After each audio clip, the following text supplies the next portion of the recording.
Hello my dear student, आज हम कर रहे हैं एनसीईआरटी क्लास 6 साइंस की chapter number 3 fibre to fabrics. इसके पहले मैंने चैप्टर 1 और चैप्टर 2 की जितने भी थ्योरी थी सारा एक्सप्लेनेशन करा दिया था मैं, और उसकी एक्सरसाइज भी कंप्लीट करा चुका हूं। आपने अगर उन वीडियोस को नहीं देखे हैं तो प्लेलिस्ट में जा कर के वो वीडियो आप देख सकते हैं। और आज हम स्टार्ट करने वाले हैं एक नई chapter number 3 fibre to fabrics.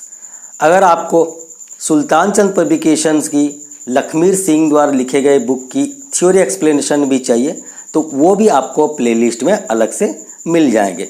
इसके अलावा आपकी अगर एस चंद बुक की सॉल्यूशंस भी चाहिए तो उसकी भी एक प्लेलिस्ट अलग से बनाई गई है। मतलब कि क्लास 6 के लिए आपको एनसीईआरटी के साथ साथ रेफरेंस के लिए सुल्तान चंद बुक की एक्सप्लेनेशन और उसकी एक्सरसाइज की सॉल्यूशंस भी आपको इसी चैनल पे मिल जाएंगे। तो चलिए स्टार्ट करते हैं हमारा chapter number 3 fibre to fabrics. मैं हूं अरुण चौधरी और आप देख रहे हैं एसी स्टडी पॉइंट।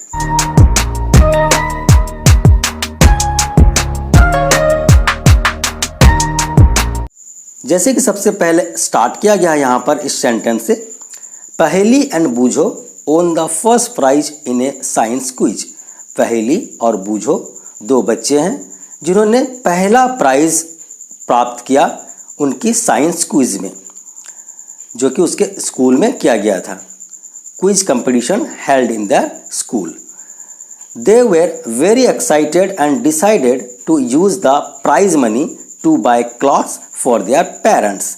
और वो बहुत एक्साइटेड थे कि जो उन्होंने प्राइज मनी जीता है उन पैसों से अपने पेरेंट्स के लिए कुछ कपड़े खरीदें।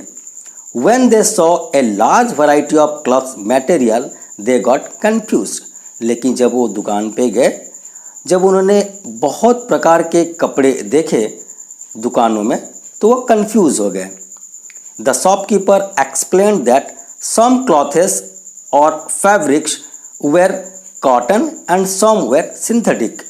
दुकानदार ने उन्हें एक्सप्लेन किया और बताया कि इनमें से कुछ कपड़े फैब्रिक्स के हैं और कुछ कपड़े जो है कॉटन्स के हैं। कुछ फैब्रिक जो है, फैब्रिक्स का मतलब होता है यहाँ पर आपका कपड़ा, तो वो कुछ कपड़े जो है कॉटन के थे और कुछ सिंथेटिक थे। He also had woollen mufflers and shawl. और वो दुकानदार के पास वूलन मफलर्स, ऊनी मफलर्स भी था, इसके साथ साथ शॉल भी था। There were many silk sari as well.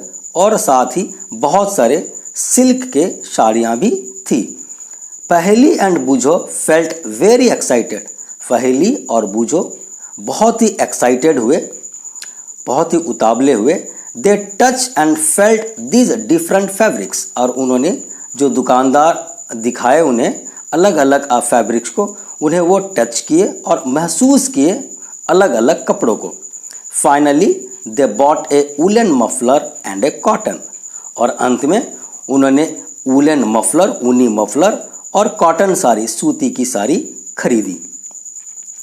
After their visit to the cloth shop, Paheli and Boojho began to notice various fabrics in their surrounding.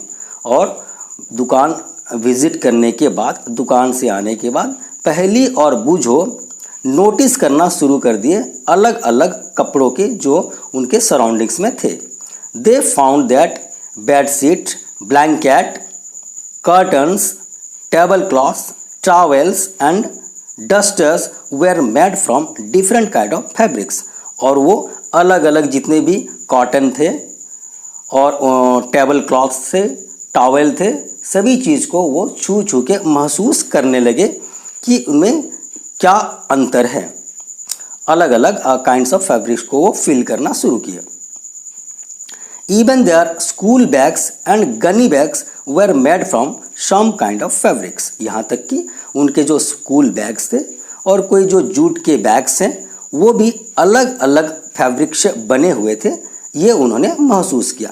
They try to identify these fabrics as cotton, wool, silk और synthetic. और वो try किए, identify करने की कोशिश किए जो वो अलग अलग जो फैब्रिक्स को महसूस कर रहे थे, जैसे कि कॉटन, ऊल, कॉटन एक प्रकार के फैब्रिक्स है, ऊल एक प्रकार की फैब्रिक्स है, सिल्क एक प्रकार की फैब्रिक्स है और सिंथेटिक भी अलग प्रकार के फैब्रिक्स है। तो इन चीज़ों को वो ट्राई किए और आइडेंटिफाई करने की कोशिश किए। Can you also identify some fabrics? क्या आप भी फैब्रिक्स को आइडेंटिफाई कर पाओगे? आगे हम देखेंगे 3.1 वैरायटी ऑफ फैब्रिक्स। अब हमने बहुत प्रकार के जो कपड़े हैं उनके बारे में चर्चा की, जैसे कि सिल्क है, कॉटन है, सिंथेटिक फाइबर्स वगैरह है। अब हम देखेंगे कि वैरायटी इन फैब्रिक्स, क्या क्या वैरायटी होते हैं फैब्रिक्स के, एक एक्टिविटी के माध्यम से यहाँ पर बताया गया है। Visit A near by tailoring shop, collect cotton of fabrics left over after stitching. आप आपके आसपास के जो भी टेलर के शॉप है, दुकान है, वहाँ जाएं। Collect cutting of fabrics left over after stitching, तो वो जो टेलर है वो सिलाई करने के बाद कुछ कपड़े जो बच जाते हैं उन कपड़ों को आप कलेक्ट कीजिए। Feel and touch each piece of fabric, और हर प्रकार के फैब्रिक को आप फिल कीजिए, महसूस कीजिए, छूइए, आपको पता चलेगा कि कितने प्रकार के फैब्रिक्स होते हैं। Now try to label some of this fabrics as cotton, silk, wool और सिंथेटिक। उसके बाद आप ट्राई कीजिए और लेबलिंग करने की कोशिश कीजिए। जो आप कपड़े लाए हैं, बचे हुए कपड़े टेलर की दुकान से, उनमें से कौन सी कैटेगरी में कौन सी कपड़े हैं। जैसे कि आपकी 4 कैटेगरी है यहाँ पर, कॉटन, सिल्क, ऊल और आपके सिंथेटिक। ये 4 कैटेगरी में आपके जो टुकड़े लाए थे दुकान से, टेलर की शॉप से, उसे आप बांटने की कोशिश करें, महसूस करें। After asking for help from the tailor, अगर आपको लगे तो आप टेलर से हेल्प भी ले सकते हैं आपकी कपड़ों को आइडेंटिफाई करने के लिए। यहाँ से आगे देखते हैं। Do you wonder that these different fabrics are made up of? तो यहाँ पर बताया गया है, क्या आप चौंक जा रहे हैं, क्या आप चौंक गए या आपको आश्चर्य हुआ कि ये जो फैब्रिक्स है किस चीज़ के आखिर बना हुआ है, ये जो कपड़े हैं किस चीज़ों से बनी हुई है। When you look at any fabric, it seems a continuous piece. आप जब भी किसी फैब्रिक्स को देखते हैं तो आपको लगता है, आपको महसूस होता है, ऐसे पता चलता है कि ये कंटिन्यूअस पीस से बना हुआ, एक सिंगल धागे से बना हुआ है, ऐसा आपको महसूस होता है।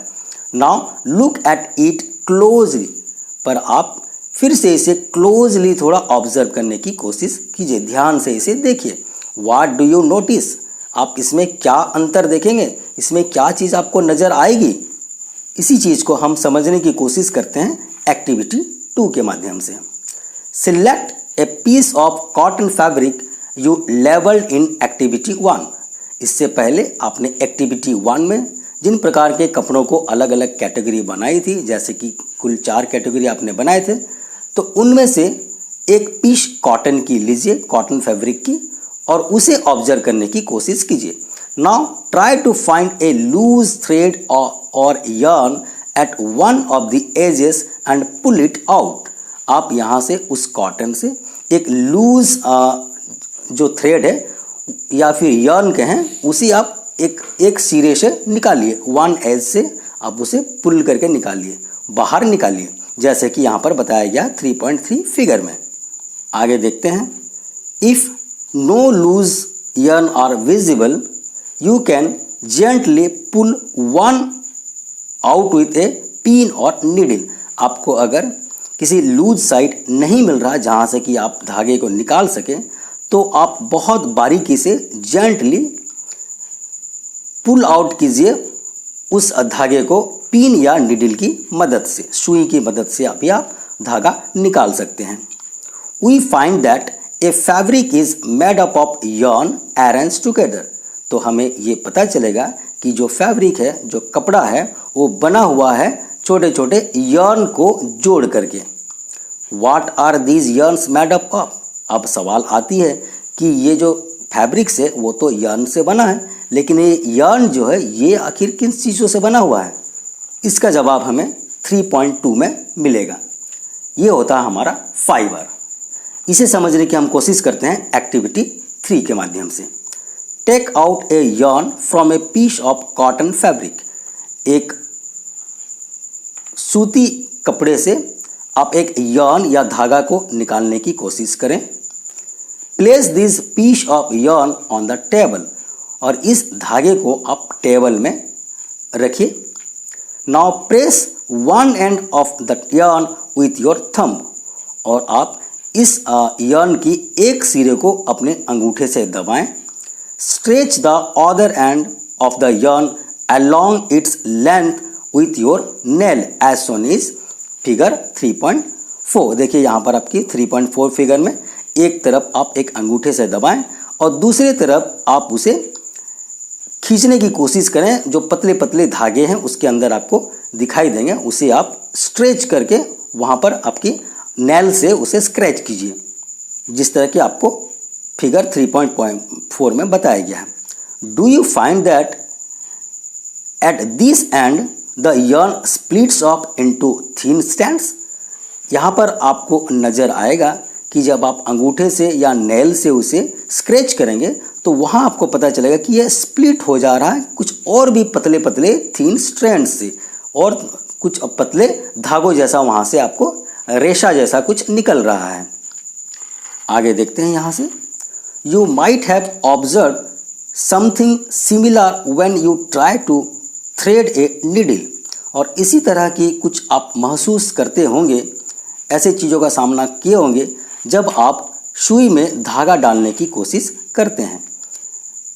Many a time the end of the thread is separated into a few thin strands, और बहुत बार ऐसा होता है कि जब हम सुई में धागा डालने की कोशिश करते हैं तो उस वक्त वो थ्रेड सेपरेट हो जाता है पतले पतले धागों में।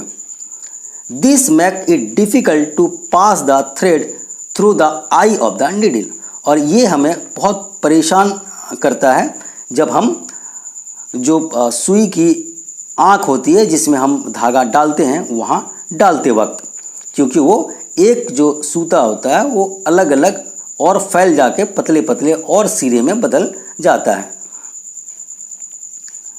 The thin strands of thread that we see are made up of still thinner strand called the fibers, और ये जो thin strands of thread थे, जो सूता के पतले रेशा टाइप का थे, वो आगे जाके और भी they are made up of still thinner strand, उसके अंदर और भी पतले पतले रेशा होते हैं जिसे हम फाइबर कहते हैं, जिससे कि वो धागा बना होता है। वो धागा जब हम सुई के अंदर डालते हैं तो पता चलता है कि वो और पतले पतले धागों में बना बट जाता है, उसे हम फाइबर ही कहते हैं। तो वो थ्रेड बना होता है फाइबर से। आगे हम देखते हैं यहाँ, fabrics are made of yarns and yarns are further made up of fibre. बहुत ही इंपॉर्टेंट चीज़ है। फैब्रिक्स यानी कि कपड़ा बना होता है yarn से, पतले पतले धागों से, and yarns are further made up of fibres, और ये जो yarn है वो बना होता है फाइबर से। मतलब कि फाइबर से बनी आपकी yarns और yarn से बनी आपकी fabric. Where do these fibres come from? अब ये सवाल आता है कि फाइबर से yarn बना, yarn से फैब्रिक बना, मतलब कि फैब्रिक बनने के लिए फाइबर का बहुत ज़रूरी है। तो अब सवाल आता है कि ये फाइबर आता कहाँ से है? आगे हम यहाँ से देखते हैं। The fibres of some fabrics such as cotton, jute, silk and wool are often from the plants and animal। तो ये जो फाइबर है जिससे कि हम फैब्रिक्स से मिलता है, फाइबर के लिए फैब्रिक्स ज़रूरी है। तो यह फैब्रिक्स जो है जैसे कि cotton, jute, silk and wool, ये सब हमें इधर प्लांट से या एनिमल से मिलती है, पेड़ पौधों से या जानवरों से हमें मिलती है। These are called the natural fiber। तो ऐसी फाइबर्स जो हमें पेड़ पौधों से मिलती है या फिर किसी जानवर से मिलती है उसे हम नेचुरल फाइबर कहते हैं। Cotton and jute are examples of fibre obtain from plant. Cotton और जूट ऐसे एग्जाम्पल्स है फाइबर की जो हमें प्लांट से मिलते हैं। Wool and silk fibre are obtain from animals. Wool और सिल्क दो ऐसे फाइबर के एग्जाम्पल हैं जो हमें एनिमल से, जानवरों से मिलते हैं। Wool is obtain from the fleece of sheep और गोट। ये ऊल हमें मिलती कहाँ से है? सीप या गोट की जो फ्लीश होती है, जो बालों से हमें ऊल मिलती है। It is also obtain from the hair of rabbit, yak and camels. और ये फाइबर और भी हमें कुछ अलग जानवर से मिलती है जिनकी बालों से, जैसे कि रैबिट है, याक है और कैमल, इनके बाल से भी हमें मिलती है। Silk fibre is drawn from the cocoons of silk worm. और सिल्क की जो फाइबर है वो भी हमें कोकून ऑफ सिल्क वर्म की कोकून से मिलती है। आगे हम यहाँ से देखते हैं, for thousands of years natural fibre were the only one available for making fabrics. हजारों साल पहले सिर्फ नेचुरल फाइबर जो थे वो अवेलेबल होते थे हमारे फैब्रिक्स बनाने के लिए। In the last 100 years or so fibres are also made from chemicals. और कुछ 100 साल से हम फाइबर केमिकल से भी बना पा रहे हैं, जो कि पहले सिर्फ नेचुरल फाइबर से मिलता था। यहाँ से देखते हैं, in the last 100 years or so fibres are also made from chemicals substances. तो पिछले लगभग 100 सालों से हम केमिकल से भी फाइबर्स को निकाल रहे हैं। which are not obtained from plant और एनिमल। सो ये ऐसा फाइबर है जो कि ना ही प्लांट से ना ही एनिमल सोर्स से मिल रहे हैं। मतलब प्लांट और एनिमल सोर्स के अलावा भी हम फाइबर पिछले 100 सालों से हम निकालना सीख चुके हैं। These are called the synthetic fibre. और ऐसे फाइबर को हम कहते हैं सिंथेटिक फाइबर, जो कि ना ही प्लांट से और ना ही एनिमल से आता है, केमिकल से बनते हैं। Some examples of synthetic fibres are polyester, nylon and acrylic. और ऐसे कुछ सिंथेटिक फाइबर के एग्जाम्पल्स हैं पॉलिस्टर, नायलॉन, एक्रिलिक। ये सब ना ही एनिमल से ना ही प्लांट से आते हैं, केमिकल से बनते हैं। आगे हम बात करते हैं सम प्लांट फाइबर की। कुछ प्लांट फाइबर की हम बात करते हैं। जैसे कि सबसे पहला हमारा टॉपिक में है cotton. Have you ever made wicks for oil lamp? कभी आपने किरोसिन लैम्प हो या ऑयल लैम्प, तेल से जलने वाला लैम्प की बाती तैयार की है? What do you use for making these wicks? ये बाती बनाने के लिए आप किन चीज़ों का प्रयोग करते हैं? This cotton wool is also used for filling mattress, quilts और pillow। और ये जो कॉटन वूल है, इन चीज़ों का प्रयोग किया जाता है आपके मैट्रेस में फिल करने के लिए, जो कि गद्दे हैं, क्विल्ट्स मतलब कि रजाई हैं, और पिलो तकिया। तो ये कॉटन का इस्तेमाल रजाई, गद्दों और तकियों को भरने में भी किया जाता है। Take some cotton wool. आप थोड़े कॉटन वूल जो है वो अपने हाथ में लीजिए। Pull it apart and look at its edges. और उसे थोड़ा आप खींचने की कोशिश कीजिए और उसके एज जो है, उसके एक सिरा को पकड़ने की कोशिश कीजिए। What do you observe? आप क्या महसूस करेंगे? The small thin strands that you see are made up of cotton fibre. और आप जो छोटे और पतले स्ट्रैंड्स को पकड़े हैं वो बना होता है कॉटन फाइबर से। Where does this cotton wool come from? अब सवाल आता है कि ये कॉटन वूल आता कहाँ से है? It is grown in the fields. और ये खेतों से आता है, ये खेतों में खेती किया जाता है कॉटन की। Cotton plants are usually grown at places having black and warm climate. और अगर बात करें कॉटन प्लांट्स की, तो कॉटन प्लांट जनरली वहाँ उगाई जाती है जहाँ पर कि काले मिट्टी और वार्म क्लाइमेट होती है। वहाँ पर क्लाइमेट थोड़ी वार्म, गर्म क्लाइमेट में पाया जाता है। आगे हम देखते हैं, can you name some states of our country where cotton is grown? यहाँ पर आपको सवाल किया गया है, क्या आप हमारे देश में ऐसे स्टेट के नाम बता सकते हो जहाँ पर कॉटन की खेती होती है? The fruits of cotton plant और cotton boll are about the size of a lemon. तो ये जो कॉटन की प्लांट, उसकी कॉटन बॉल है, वो लगभग हमारे नींबू की आकार की होती है। After maturing the balls burst open and the seeds covered with cotton fibre can be seen. और ये जब मैच्योर हो जाती है, जब पक जाती है, तो वह बॉल ब्रस्ट हो जाती है और उसमें से सीड्स आपको दिखाई देंगे। उसके साथ साथ आपको कॉटन भी बाहर आ जाते हैं वो फटने के बाद। यहाँ से देखते हैं, have you ever seen A cotton field that is ready for peeking? आपने कभी कॉटन फील्ड विजिट किया है जो कि रेडी है कटाई के लिए? It looks like a field covered with snow. आप अगर देखे होंगे, महसूस किए होंगे पके हुए कॉटन की खेती में, तो आपको लगेगा कि ये एक ऐसा फील्ड है जो कि बर्फ से ढकी हुई है। From this balls cotton is usually picked by hand. और इन जो कॉटन बॉल्स है, वहाँ से कॉटन को आमतौर पर निकाला जाता है हाथों से। Fibres are then separated from the seeds by combing. और फाइबर्स को जनरली वहाँ से सेपरेट किया जाता है, उसे कंघी करके उसके बीजों से अलग किया जाता है। This process is called ginning of cotton. और इस तरीके को कहा जाता है गिनिंग ऑफ कॉटन। एक बार और समझिए, गिनिंग ऑफ कॉटन है क्या? फाइबर्स को जो सेपरेट किया जाता है सीड से, कंघा के मदद से, बड़े से कंघे के मदद से, उस तरीके को हम गिनिंग कहते हैं, गिनिंग ऑफ कॉटन कहते हैं।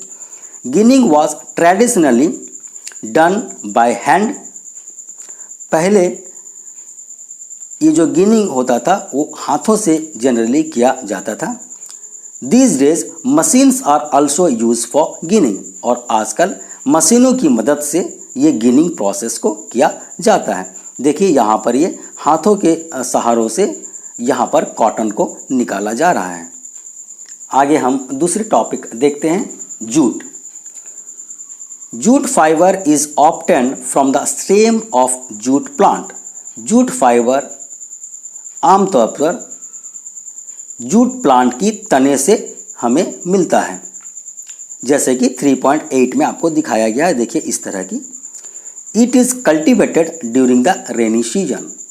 और ये जूट फाइबर की खेती आमतौर पर बारिश के मौसम में की जाती है। In India jute is mainly grown in West Bengal, Bihar and Assam. हमारे देशों में जूट की खेती वेस्ट बंगाल, बिहार और असम में की जाती है। The jute plant is normally harvested when it is at the flowering state. और ये जूट की प्लांट नॉर्मली इसकी कटाई कब होती है? जब ये फ्लावरिंग स्टेट में होता है, जब इसमें से फूल निकल के आते हैं, जब इसकी कटाई होती है। The stem of the harvested plant are immersed in water for a few days. और ये तने होते हैं, स्टेम होते हैं, खेती करने के बाद, उसे निकालने के बाद वो हमें पानी में उसे हम डुबा के रखते हैं, इमर्स करके रखते हैं, मतलब पानी में डुबो के रखते हैं कुछ दिनों के लिए। The stem rot and fibres are separated by hand. उसके बाद ये स्टेम सड़ने लगता है और वहाँ से फाइबर को सेपरेट किया जाता है हाथों के मदद से। आगे हम बात करते हैं, to make fabrics all these fibres are first converted into yarn। तो ये फैब्रिक बनाने के लिए जितने भी फाइबर्स हैं, फाइबर मतलब धागा, फैब्रिक्स का मतलब कपड़ा, तो ये कपड़ा बनाने के लिए सभी फाइबर्स को कन्वर्ट किया जाता है yarn में। yarn मतलब कि सूता जो होता है उसमें कन्वर्ट किया जाता है। How is it done? और ये किस तरह से yarn बनाया जाता है, इसको हम आगे की क्लास में देखेंगे। क्योंकि वीडियो ज़्यादा बड़ा ना हो इसलिए हम आज यहीं तक देखेंगे और इसके आगे की जो टॉपिक्स है स्पिनिंग कॉटन यार्न, ये हम आगे की वीडियो में देखेंगे। तो बच्चों, आपको अगर ये वीडियो अच्छा लग रहा है, समझ आ रहा है, तो इस चैनल को ज़रूर सब्सक्राइब करें, लाइक करें और अपने दोस्तों के साथ शेयर करें। तो आज के लिए ही इतना ही। मिलते हैं अगले क्लास में एक नई टॉपिक के साथ। Till then bye, have a nice day, thank you very much.